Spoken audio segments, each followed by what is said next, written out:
Armstrong கொலை விவகாரத்தில் என்னிடம் எந்த விசாரணையும் நடத்தப்படவில்லை என இயக்குநர் நெல்சன் தெரிவித்திருக்கிறார். கூடுதல் விவரங்களை செய்தியாளர் சதீஷ் மணியிடம் கேட்கலாம். சதீஷ் மணி, மேலும் அவர் இது தொடர்பாக என்னென்ன விஷயங்களை தெரிவித்திருக்கிறார், விவரங்களில். ஆம்ஸ்ட்ராங் கொலை வழக்கு பல்வேறு கட்டங்களை தாண்டி சென்று கொண்டிருக்கிறது. இதில் பல வழக்கறிஞர்கள் முதல் ரவுடிகள் வரை பலரும் விசாரிக்கப்பட்டு வந்த நிலையில தற்போது சிறிது நேரத்துக்கு முன்பாக காவல்துறையினர் நெல்சனிடம் விசாரணை நடத்தியதாக ஒரு தகவல் வெளியானது. இந்த நிலையில பிரபல இயக்குனர் நெல்சன் தன்னிடம் காவல்துறையினர் இது போன்ற எந்த ஒரு விசாரணையும் நடத்தவில்லை, தனது வீட்டுக்கு எந்த போலீஸும் சம்மன் கொடுக்கவில்லை என ஒரு தெரிவித்திருக்கிறார்.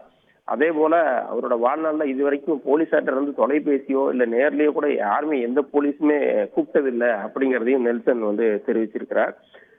காவல்துறை அதிகாரியிடம் இந்த இது போன்ற ஒரு வழக்குல எந்த போலீஸ்ட என்ன கொடுக்கணுங்கிறது கூட தெரியாது, அந்த அளவுக்கு காவல்துறைக்கும் எனக்கும் ஒரு மிக நீண்ட தூரம் இருக்கிறது அப்படிங்கிறதையும் நெல்சன் தெரிவிச்சிருக்கிறார்.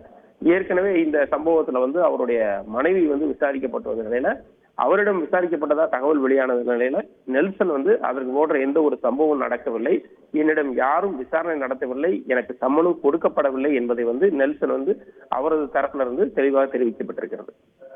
கூடுதல் விவரங்களுக்கு நன்றி சதீஷ் மணி. செய்திகளை உடனுக்குடன் தெரிந்து கொள்ள உடனே சப்ஸ்கிரைப் பண்ணுங்க.